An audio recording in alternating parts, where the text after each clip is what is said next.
Can I ask you about love? Oh, sure. uh, I'm feeling it, like we're an hour or two here, Lex. yeah, you feel you're like getting. we could become besties. we're good. I feel like we got a bromance going here, Lex. I feel it too. I don't know if it's Eric Weinstein level, but I feel like it's close. Yeah, I'm feeling the love. But we talked about there's music to my ears. Your whole rant on the Olympic nature of a startup. Yeah. Is there a role? Like, what role does love, family, friendship play in that brutal pursuit of excellence that is building a startup, building a company, or creating anything new in this world? Such a great question, and totally unprepared for it, because nobody would ever ask me about that. So I think it's why you've got quite a following on your podcast, is that you're able to ask these questions. And I can tell one story because I don't talk about. I try not to talk about relationship with Elon that often because he's so famous now. Yeah, I mean, when we met, I used to go out to parties with him, and people were like, "Oh my God, you're Jason Calacanis." I was like, "Yeah," and like, "Who's your friend?" I'm like, "That's my friend Elon." And they'd be like, "What? He's doing rocket ships?" But he's told this story publicly, so I can tell it. I would never talk about anything that he hasn't already talked about publicly, especially since he's so high profile. But it was a pretty funny moment. There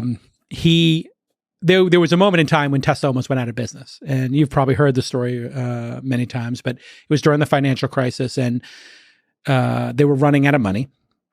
And I said, let's go get a steak. And we're in LA, and we drove to Boa, and I had my orange Tesla Roadster, and he had his P1 or P2, like the red one that I think is in space now. And we drove to the valet, and we had a steak together, and we're sitting there. And I said, I read the story in Gawker or whatever, and New York Times, you only got like 5 weeks of money left in Tesla. He goes, "It's not true." I was like, "Oh, thank God." And he goes, "We have 2 weeks." I was like, "Oh God."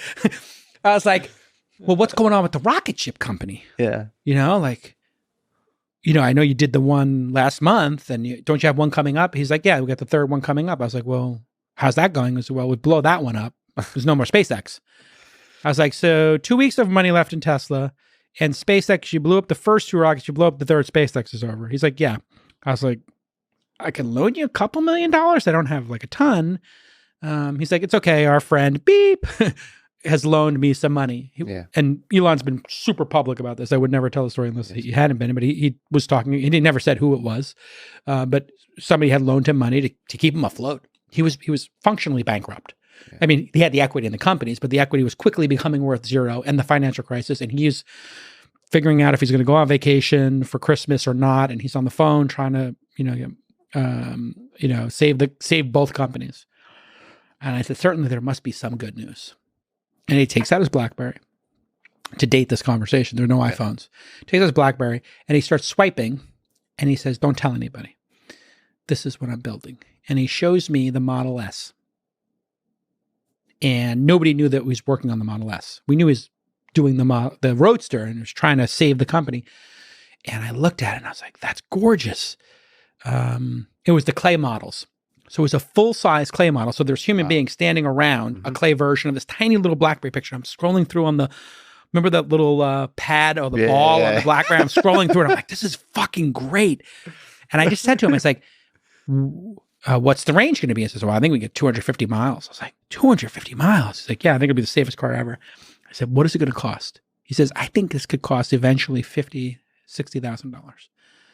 I said, "Elon, if you make that car, you'll change the goddamn world. You have to. This company must survive, because the Roadster's for like 2,000 people in the United States. This car is for every person in the United States.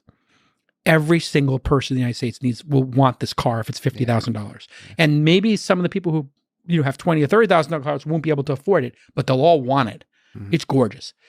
And he said, "You really think so?" I said, "Yeah." So I got home and I talked to my wife, Jade, and I said, "Do you have the checkbook?" She does all the finances and stuff like that, pays every the bills and whatever. And I said, "Yeah, don't tell anybody Elon's making this great car." And I wrote 2 checks for $50,000. And I just took out a piece of paper and I wrote, "E, comma, love the new car. I'll take 2. And I signed it. I kissed the 2 $50,000 checks, put them in the envelope, and I FedExed it to him for Monday delivery.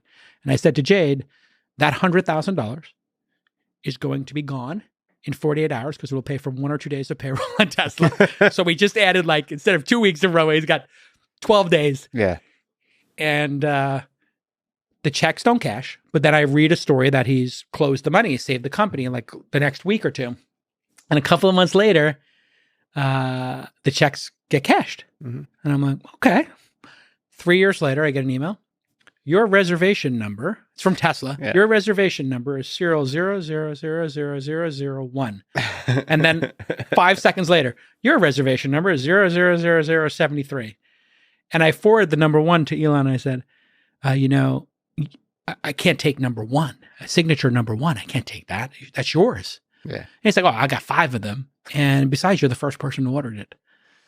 And I was the first person who had seen it. You're going to get me to be teary-eyed. And then it was a beautiful moment. It was an incredible moment for both of us. And we talk about it sometimes, you know, those moments in time. And when you, to your point about love. That's and Elon, like the darkest moment, one of the darkest moments in his life, probably. I think it was, I can tell you it was the darkest period of his life, for sure. And he's been very public about how dark that was. And I think, you know, this is why I have great sympathy for the entrepreneurs of the world, like the suffering and the pain. And when he talks about the suffering and the pain that all of these founders have felt, and then we're throwing rocks at them and we're criticizing them as they try to change the world and save humanity. And in Tesla's case, I mean, they weren't, you know, they weren't like delivering pizza. I mean, they were trying to get us off of fossil fuels. Like, this was a big, heady mission to literally save the environment, the planet, humanity. And the way they shorted that stock and they attacked him, it was always perplexing to me why any human being who is standing on God's green earth would want to throw rocks at the guy who is trying to stem the dam of global warming that is about to engulf all of us. How dare they throw rocks at that guy? Yeah. There's so many people you could throw rocks at. There's somebody who's making the Juul vaporizer. Throw rocks at that scumbag. No offense. But like, whoever's making the Juul things and is, you know, selling pina colada flavor to 12-year-olds, like, throw rocks at them. Somebody's doing something, you know, abhorrent, but not E. I mean, and yeah. Anyway, that car is, you know, up the road here, sitting under a cover with 20,000 miles on it in my garage. And then the Roadster number 16 is in the garage next to it. And every day I walk by the two of them and I get a warm feeling in my heart because I know E did it. Yeah. Against all odds. Against all odds. He pulled it off. And it was that moment, that month in that 2000, I think it was probably December of 2008, I think. You know, it's just 12 years ago when you think about it, 13 years ago. It was dark. I mean, it was dark. And they almost had the same thing happen, you know, in the Model 3 production in June of 3 years ago. And I remember him just trying to get the Model 3 out the door, and the company almost crashed then.